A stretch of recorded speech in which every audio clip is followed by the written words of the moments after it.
সময়ের সদ্ব্যবহার। সময় আল্লাহ তাআলার অনেক বড় একটি নিয়ামত। নিয়ামত মানে কি? আল্লাহ তাআলা আমার উপকারের জন্য যা কিছু সৃষ্টি করেছেন সবই নিয়ামত। নিয়ামত শব্দের অর্থ অনুগ্রহ, দান।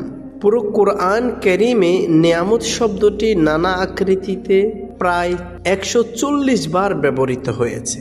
সূরা ফাতিহার আয়াতটা আমরা সবাই জানি। নামাজের প্রতি রাকাতে আয়াতটা তেলাওয়াত করি। সিরাতাল্লাযীনা আন'আমতা আলাইহিম।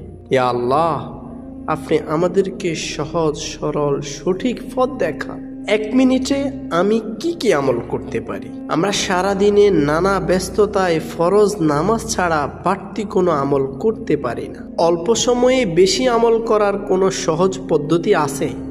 অবশ্যই আছে। আমরা চাইলে 1 মিনিটেও অনেক বড় বড় আমল করতে পারি। যেমন 1 মিনিটে আমরা মনে মনে সূরা ফাতিহা 3 বার পড়তে পারি। একবার সূরা ফাতিহা পাঠ করলে 64-এরও বেশি নেকি পাওয়া যায়। 3 বারে 1800-এর বেশি নেকি অর্জন করা যায় এবং সেটা 1 মিনিটেই সম্ভব। 1 মিনিটে আপনি সূরা ইখলাস মনে মনে 20 বার পড়তে পারেন। এই সূরা একবার পাঠ করলে কোরআন শরীফের 1/3 পড়ার সমান সওয়াব পাওয়া যায়। সুবহানাল্লাহ।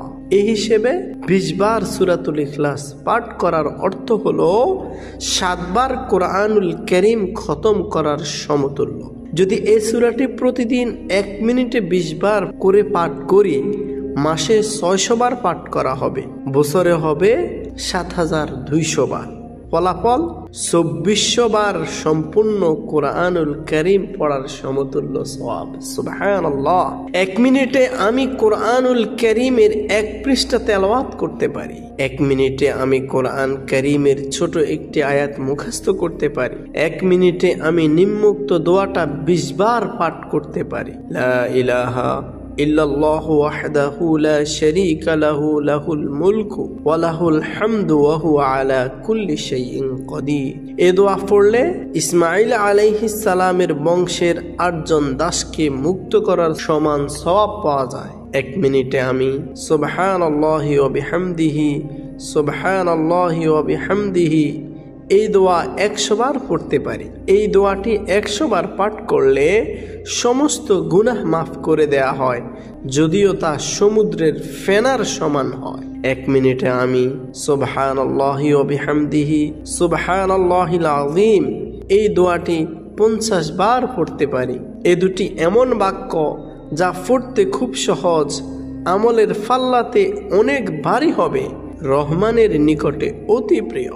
নবীজি সাল্লাল্লাহু আলাইহি ওয়াসাল্লাম বলেছেন, সুবহানাল্লাহ, আলহামদুলিল্লাহ, লা ইলাহা ইল্লাল্লাহু আল্লাহু আকবার পাঠ করা যা কিছুর উপর সূর্য উদিত হয়েছে সেসব কিছুর থেকে আমার কাছে অধিক প্রিয়।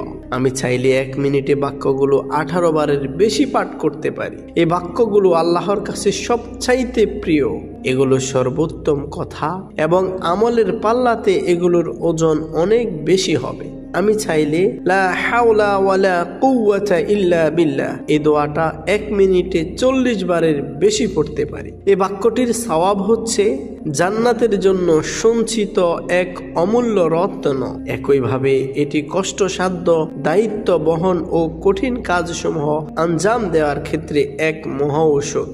1 মিনিটে আমি চাইলে প্রায় 50 বার লা ইলাহা ইল্লাল্লাহ পড়তে পারি। এটি সর্বশ্রেষ্ঠ বাক্য ও তাওহীদের বাণী। এটি কালিমায়ে তাইয়্যিবা, উত্তম বাণী ও সুদৃঢ় বাক্য। যে ব্যক্তির শেষ কথা হবে এই বাক্য, সে জান্নাতে প্রবেশ করবে। 1 মিনিটে আমি আপনি চাইলে সুবহানাল্লাহি ওয়া বিহামদিহি আদাদা খালকিহি ওয়া রিদা নাফসিহি ওয়া যিনাতা আরশিহি ওয়া মিদাদা কালিমাতিহি দোয়াটি 15 বারেরও বেশি পড়তে পারি। সাধারণ তাসবিহ ও জিকিরের চেয়ে এই বাক্যগুলো পাঠ করার সওয়াব অনেক গুণ বেশি। 1 মিনিটে আমি আপনি চাইলে আল্লাহ তাআলার কাছে 100 বারেরও বেশি ইস্তিগফার করতে পারি, অর্থাৎ আস্তাগফিরুল্লাহ আস্তাগফিরুল্লাহ আস্তাগফিরুল্লাহ পড়তে পারি। এর ফজিলত আমি আপনার অজানা নয়, এটা ক্ষমা প্রাপ্তি ও জান্নাতে প্রবেশের উপায়। 1 মিনিটে আপনি সংক্ষেপে কিছু কথা বলতে পারি, যা দ্বারা আল্লাহ তাআলা হয়তো এমন কোন কল্যাণের পথ খুলে দেবেন যা আমি ভাবতেও পারিনি। 1 মিনিটে আমি নবী সাল্লাল্লাহু আলাইহি ওয়াসাল্লামের উপর 50 বার দুরূদ পাঠ করতে পারি। শুধু সাল্লাল্লাহু আলাইহি ওয়াসাল্লাম বাক্যটাই পড়তে পারি। এর প্রতিদানে আল্লাহ আমার উপর 500 বার সালাত পাঠাবেন, কারণ একবার দুরূদ পাঠ করলে আল্লাহ 10 বার প্রতিদান দেন। 1 মিনিটে আমার মন আল্লাহর কৃতজ্ঞতা, তার ভালোবাসা, তার ভয়, তার প্রতি আশা এবং তার প্রেমে উদ্বেল হয়ে উঠতে পারে। এর মাধ্যমে আমি উবুদিয়া, আল্লাহর দাসত্বের স্তরসমূহ অতিক্রম করতে পারবো। হতে পারে সে সময় আমি হয়তো বিছানায় শুয়ে আছি অথবা কোনো পথ ধরে হেঁটে যাচ্ছি। 1 মিনিটে আমি সহজবোধ্য উপকারী কোনো বইয়ের 2 পৃষ্ঠার বেশি পড়তে পারি। 1 মিনিটের টেলিফোন যোগাযোগের মাধ্যমে আমি সিলাতুর রাহিম বা আত্মীয়তার সম্পর্ক রক্ষার আমল করতে পারি। 1 মিনিটে আমি 2 হাত তুলে ব্যাপক